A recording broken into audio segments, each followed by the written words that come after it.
প্রিয় বন্ধুরা, নতুন একটি ভিডিওতে আপনাদের স্বাগত জানাচ্ছি আমি শরীফ। পুরো ভিডিও জুড়ে আমার সফর সঙ্গে হিসেবে আছে জনপ্রিয় কন্টেন্ট ক্রিয়েটর ইমরুল শেখ। আজকে আমরা চলে এসেছি সাজেদা পার্কে। এখানে এসে কি পেলাম, আমাদের ভ্রমণ অভিজ্ঞতা এবং আপনারা যারা এখানে আসতে চান তাদের বিনোদনের জন্য এখানে কি আছে সব কিছুই বিস্তারিত আপনাদের সঙ্গে শেয়ার করব। সাথেই থাকুন।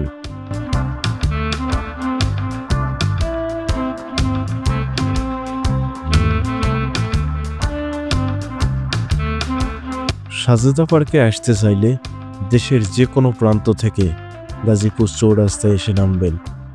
গাজীপুর চৌরাস্তা থেকে 10 টাকা বাস ভাড়া দিয়ে হারিকেন এবং হারিকেন থেকে 20 টাকার বিনিময়ে অটোরিকশায় সাজেদা পার্কে এসে পৌঁছতে পারবেন। আমরা বোটবাজার থেকে অটোরিকশা নিয়ে সরাসরি এখানে এসেছি।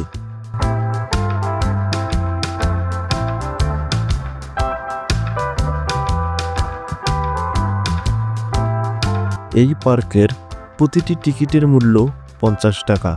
টিকিট কাউন্টারের পাশেই পার্কের নিয়ম এবং নির্দেশনাবলী দেওয়া আছে, আপনারা চাইলে পরে দেখতে পারেন।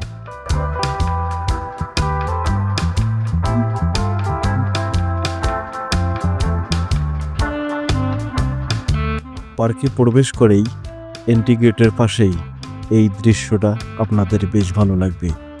আপনাদের মধ্যে যারা সেলফি লাভার আছেন, বিভিন্ন সময় মোবাইল দিয়ে ছবি তুলে সোশ্যাল সাইটে আপলোড করে থাকেন অথবা স্মৃতি হিসেবে মোবাইলের গ্যালারিতে রেখে দেন, তাদের সেই ছবিগুলোকে আরও সুন্দর ও প্রাণবন্ত করে তুলতে এই পার্কের অনেকগুলো জায়গা সুন্দর ও সুসজ্জিত করে সাজানো হয়েছে।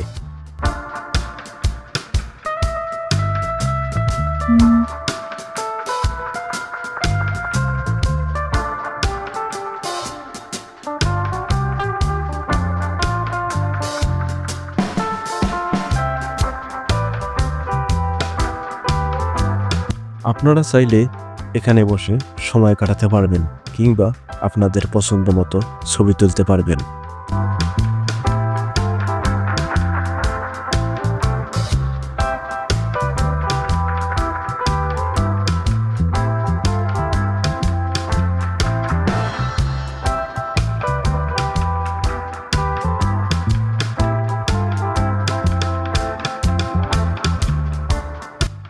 এই পার্কে ছোট বাচ্চাদের জন্য অনেকগুলো রাইডস থাকলেও দর্শনার্থীদের অভাবে সবগুলোই ফাঁকা পড়ে আছে।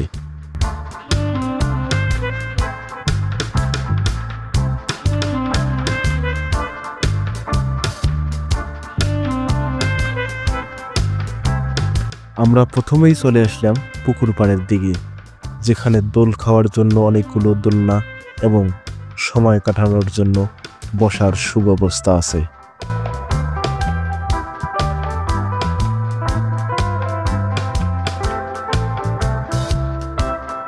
এখন যেহেতু পৌষ মাস, তাই সন্ধে হওয়ার আগেই কুয়াশার আভাস পাওয়া যাচ্ছে।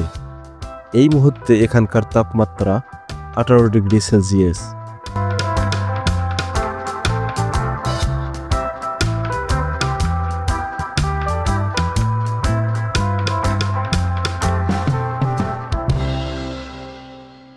আপনারা চাইলে এখানে বসে বাহিরের প্রাকৃতিক সৌন্দর্য উপভোগ করতে পারবেন।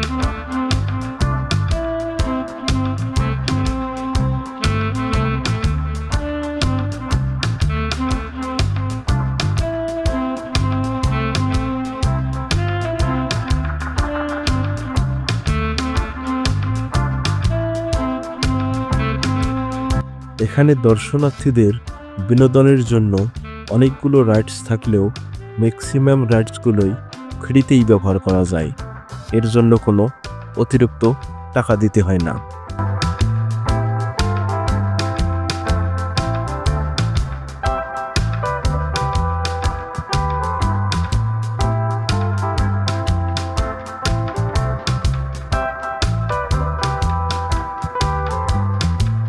এই অংশটা হচ্ছে কিডস জোন। এখানে ছোট বাচ্চাদের খেলাধুলার জন্য অনেকগুলো খেলনার ব্যবস্থা আছে।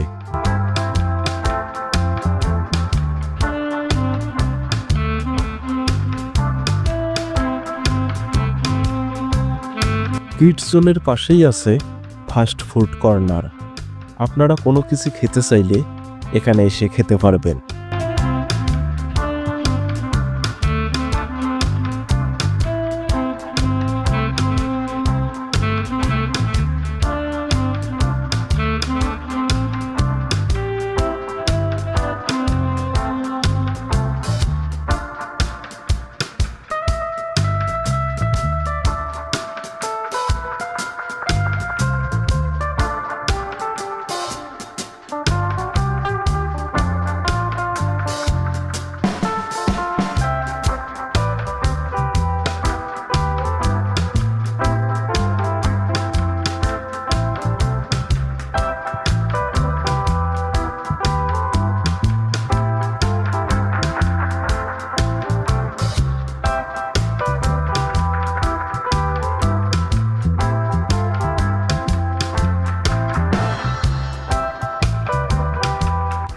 সাপ্তাহিক ছুটি এবং সরকারি ছুটির দিনগুলোতে দর্শনার্থীদের উপস্থিতি যথেষ্ট পরিমাণ থাকলেও কর্মদিবসগুলোতে এর ব্যতিক্রম চিত্র দেখা যায়।